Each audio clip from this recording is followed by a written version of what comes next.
Hi, everybody. Oh my gosh, listen to me. Yeah, my name is Allie. I'm a lot of things, but for the most part, I'm a digital producer and course creator. This is my dozenth plus time speaking at a WordCamp, but this is my first time in Asia at all, and I'm so honored and humbled to be a part of this first time event. It's been a very long time coming. I'm so happy to have been able to meet so many of the people that I've known through Twitter for many years, and finally I get to see their faces and hug them and congratulate them. And so before we begin, I would really like to stop and give a huge round of applause to the WordCamp Asia organizing team, volunteers who have been working for literal years to make this event possible for us, and it's been so far so fantastic, and I'm so grateful. As we go through, please tweet about what you see and what you think using my Twitter handle, Allie_Nimmons. Let me know what you're thinking and feeling and all of those wonderful things so that I can connect with you afterward as well. So if you are someone who is not particularly a huge fan of code, if you don't like to code, if you're not that passionate about coding, or if you'd simply like to learn to do other things aside from coding, this is the talk for you. So I'll go over here. A little table of contents for you, and just an overview of what we're going to cover. We're going to talk about what tech actually is, right? Because we say we work in tech. What does that actually mean, especially in the context of code and software and all of that stuff? I'm going to go backward on myself and talk a little bit about why you should know at least a little bit of code. I'm going to tell you my no-code story. We're going to talk about why WordPress in particular is so good for people who would like to work in tech without needing to touch any code. I think most of us kind of know that, but we're going to go over it together. And then we're going to talk about how to actually begin a career, freelancing career, finding work, finding jobs in tech as a person who doesn't write software. So a quick show of hands. I'm really curious the professions and the passions that we have in the room right now. So if you are a designer, please raise your hand. Website designer, logo designer, UX designer, all of that kind of stuff. Cool. If you work in like business, marketing, analytics, data, all of those like kind of numbery things, raise your hand. Gorgina, love that. If you're a writer, if you're a content writer, SEO writer, technical writer, documentation, that kind of stuff, love that. If you work in community or events, that kind of stuff, raise your hand. Nice. And if you are a developer, you write software and things like that, please raise your hand. God, we have such a good mix of people here. I'm so excited.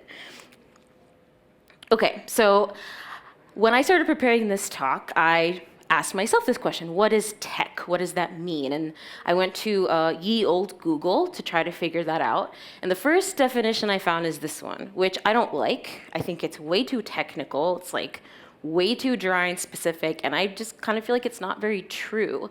There are lots of jobs and lots of passions and responsibilities that don't necessarily fit this definition. So I kept searching, and I found this one that deals with computer programs, hardware, software, networking, and maintaining systems. It's still a little bit dry. I feel like it omits a lot of the creativity and, again, doesn't include a lot of the things that I think about when I think about what a lot of y'all and myself do. So I came up with my own definition because why not, right?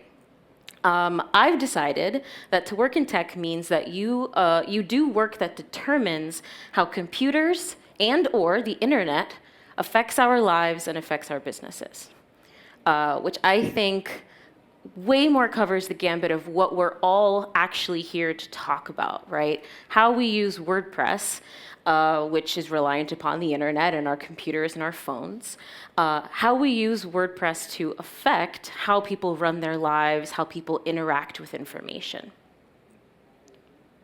And spoiler alert, that doesn't necessarily mean code. So, like I said, I'm going to kind of be a little bit of a hypocrite and talk about why it's important, I think, if you're working in tech, to at least know a little bit of code, even if it's not in your job description, right? Code, and when I'm talking about code here, I'm talking about the basics. HTML and CSS, I think, are important for even people who don't work in tech to know.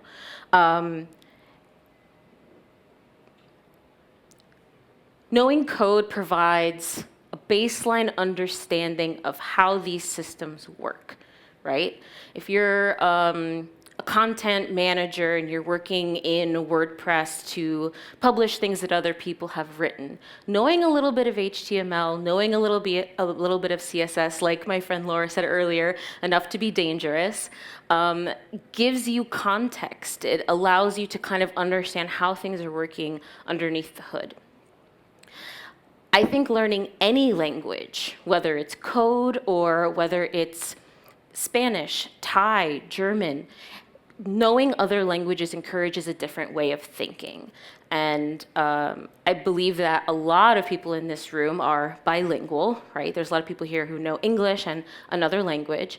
And I'm sure you are aware of the fact that when you switch languages, it changes a little bit of your perception. It changes a little bit of how you see the world, right? And I think knowing code changes a little bit of how you see the world. Code is great to help with troubleshooting, right? If you have a website and something's going a little bit funky, maybe you installed a theme, it's not doing exactly what you want, being able to go into that little CSS customizer and add a couple of little things to change how you want things to look is an extremely powerful thing. And it helps you to be a better teammate. It helps you to be able to speak and communicate more efficiently with the people on your team, in your companies that do code. And I think makes you a more valuable team member at the end of the day.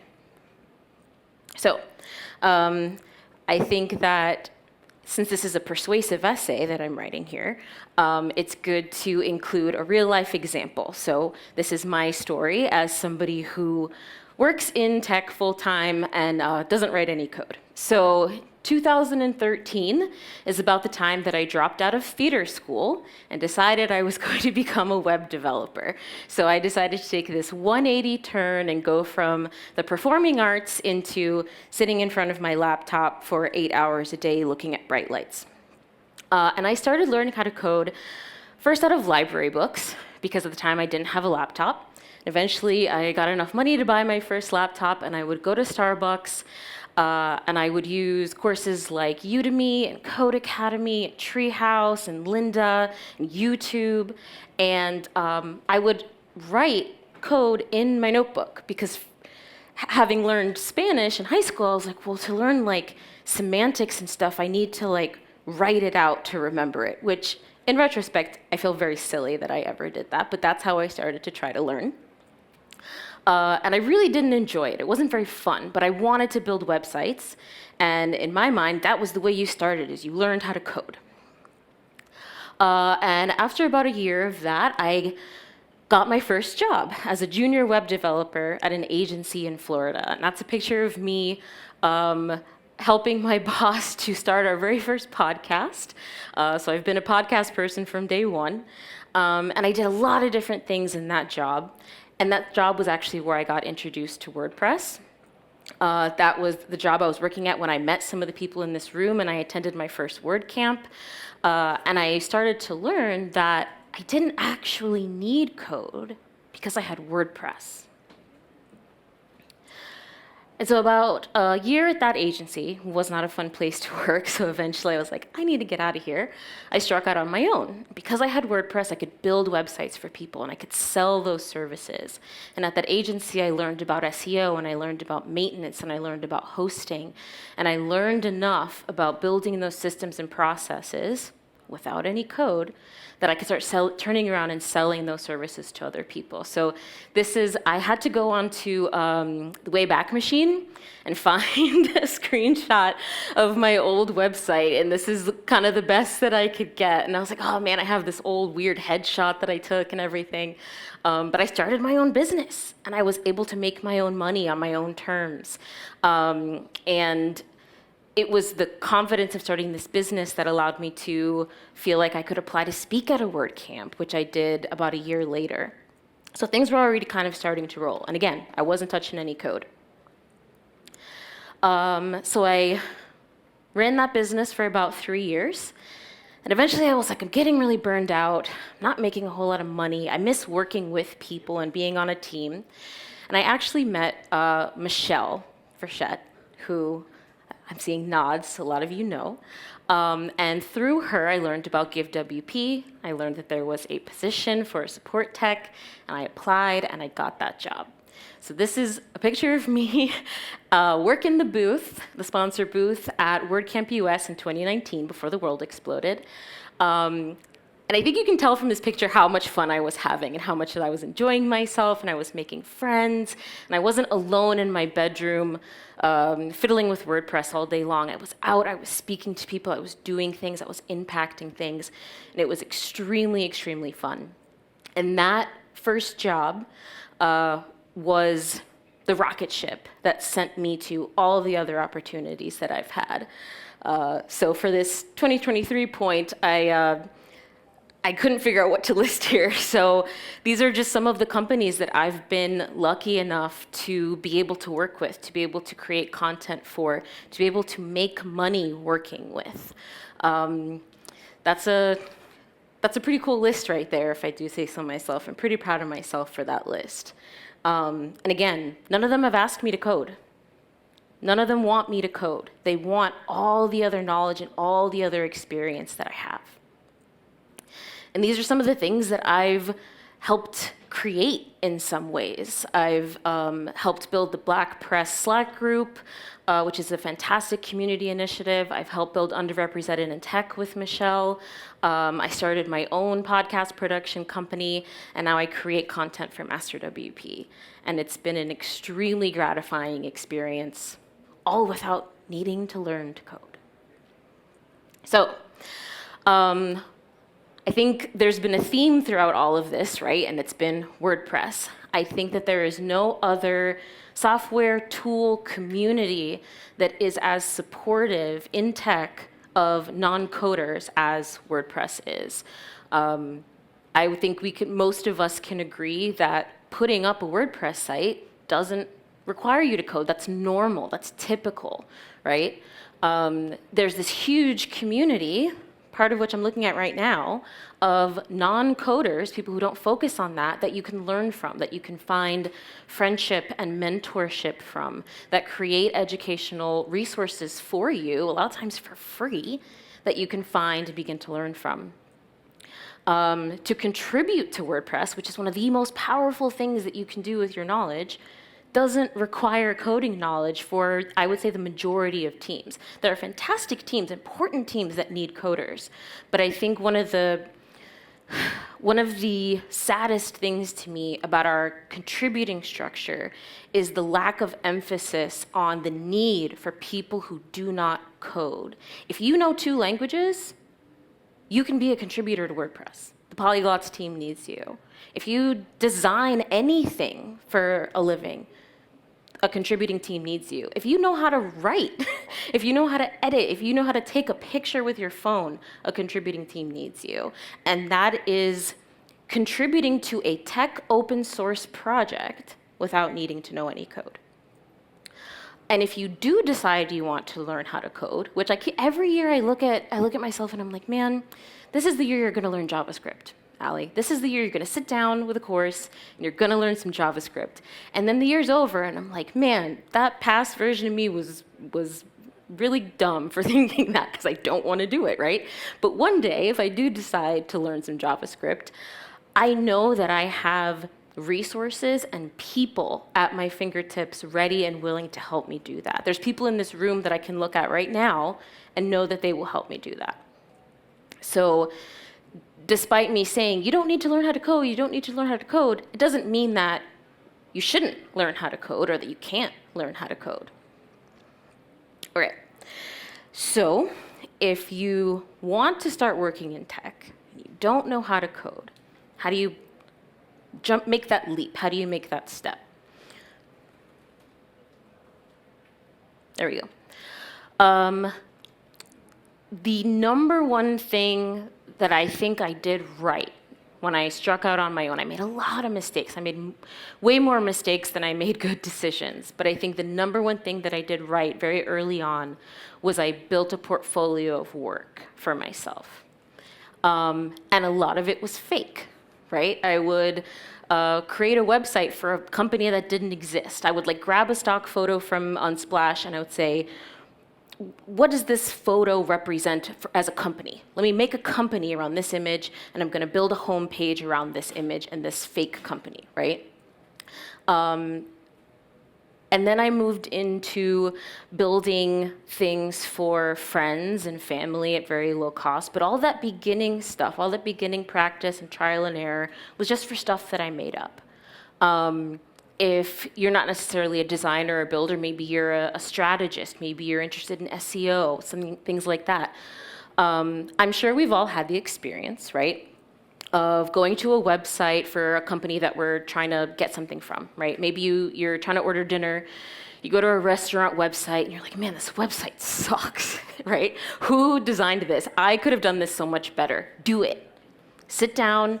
Open up one of my favorite tools ever. If you write down anything from this talk, Local by Flywheel is an amazing tool for just spinning up a WordPress website and getting started, right? Download Local by Flywheel, start a website. It'll open up a blank WordPress install for you, and redesign that company's website. You don't ever have to give it to them. They don't ever have to see it, but get that experience, get that practice. And if you put that into a portfolio, you don't have to say, oh, I sold this to this company. You can say this was a personal project. You can be transparent about that. But you want to have something that you can show as far as what your skills and your experience is. Same thing for, plans, strategies, all of these things. You can make it up. No one cares. Just get the experience and make sure that you keep all of that. I wish that I'd kept so much more of my early projects and the early things that I worked on. Because especially if you're working on these things and you're thinking, well, maybe I'm not doing a very good job, or I'm not really happy with this. Future you in 5 years, is going to love being able to look back and say, I'm so much better now than I was before. Look at all the progress I made. That's a huge, huge, huge confidence booster. And start creating content about the things that you know and about the things that you're learning. One of the things that I always recommend is starting a blog, right? Most of us here know how to do that, thankfully. Start a blog and document the things that you're learning. So if you sat down and said, okay, I want to learn how to use Figma for my logo designs, write a blog post about that, about how you learned it, what you struggled with, and document all of that progress.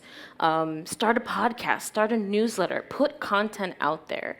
And you might think, well, nobody's going to care what I have to say, or maybe I don't have anything interesting to say. Do it for yourself. Do it for yourself. Do it for yourself in 5 years. There are tons and tons of job boards out there, particularly WordPress ones, that are looking for non-coders. Post Status, I've heard mentioned a couple of times today, is a fantastic place. It's a Slack channel as well as other things, websites. And there's tons of people to connect with there who are hiring and looking for you. WP Career Pages is basically just a long list of WordPress companies. And you click one, and it'll send you to their careers page. So you can just tab click, open up all those career pages and tabs, and apply to all the jobs that you can find right there and then. Jobs.wordpress.net is similar, but kind of opposite, where you can filter by the skill or the profession. So if you're a designer, there's a design tab that you can click on, and it'll open up all the WordPress companies that are looking for WordPress designers and so on. And then, a little bit of shameless self-promotion here, my friend Michelle and I created a database called Underrepresented in Tech.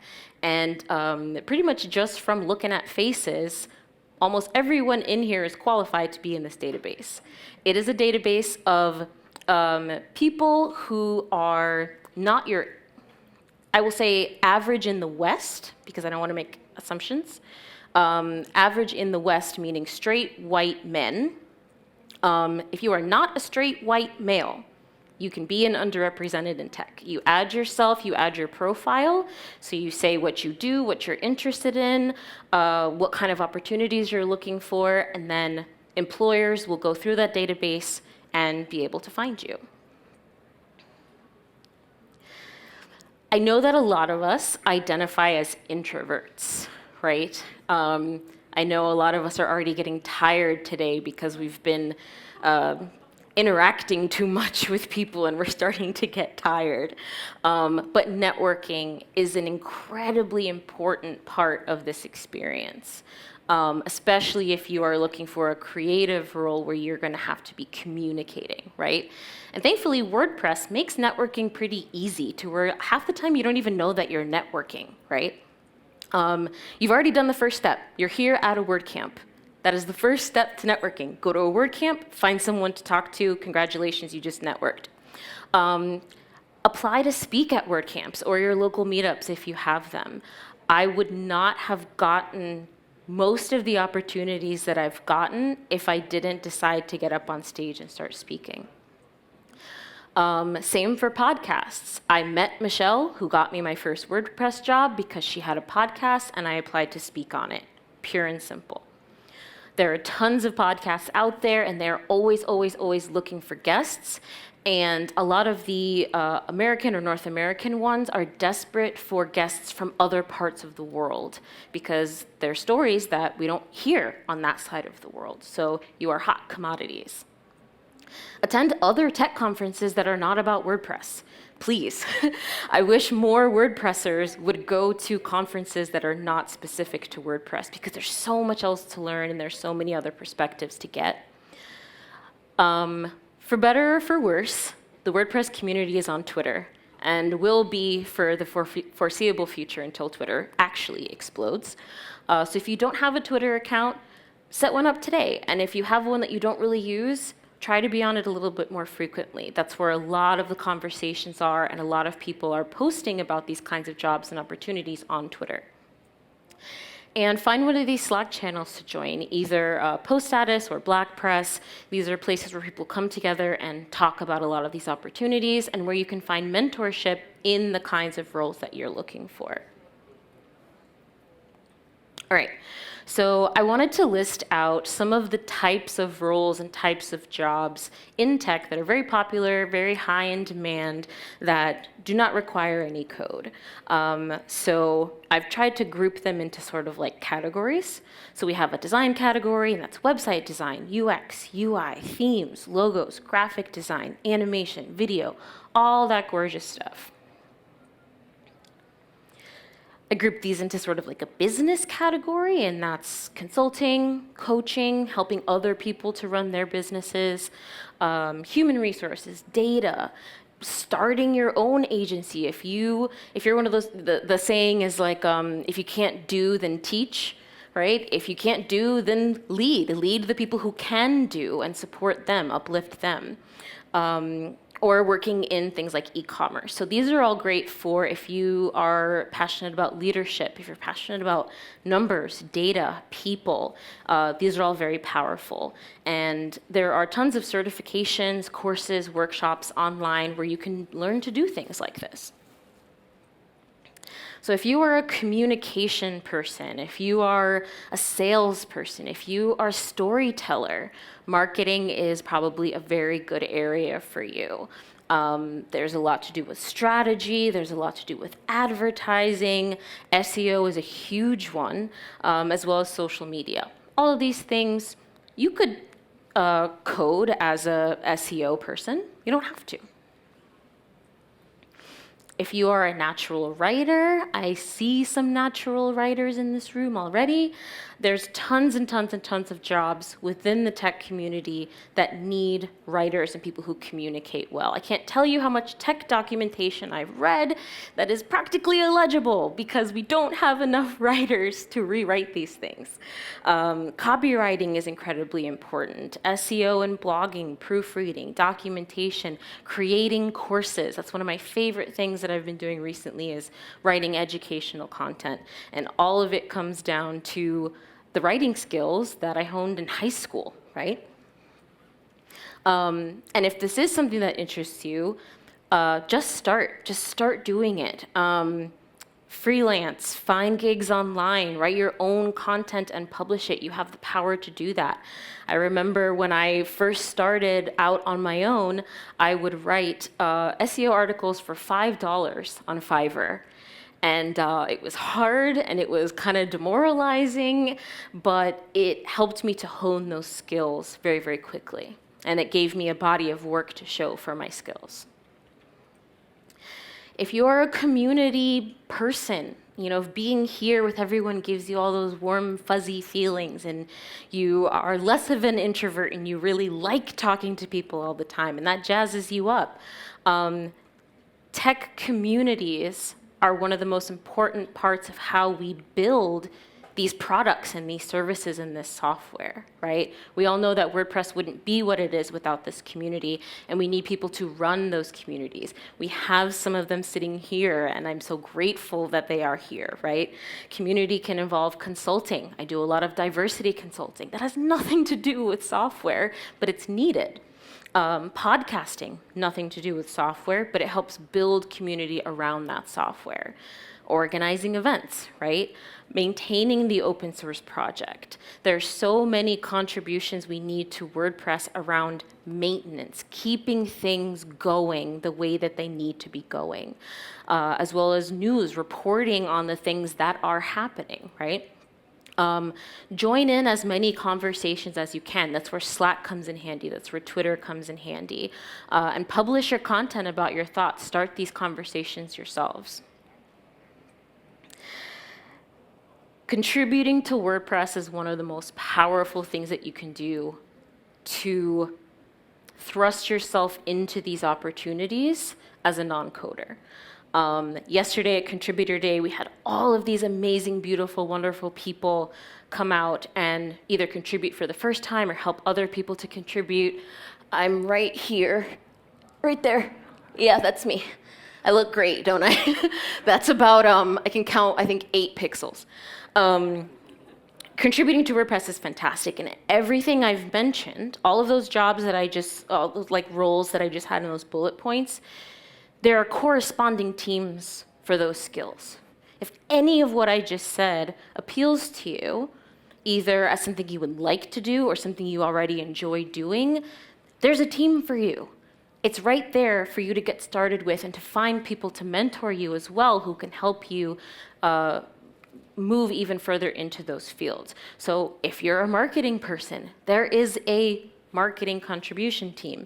If you're a design person, there's a design team. If you're a writing person, pretty much every team needs writers. If you're a community person, there's a community team.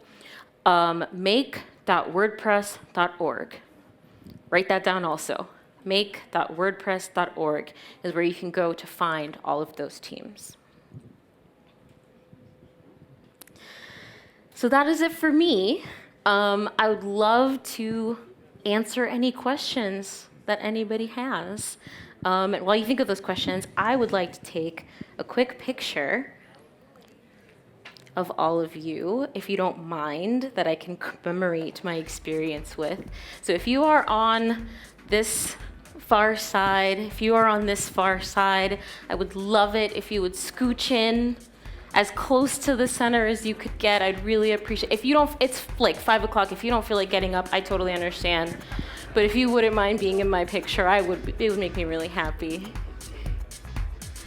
Yay. Oh, I appreciate all of you. I have so much power. I'm like, rise, and everyone gets up.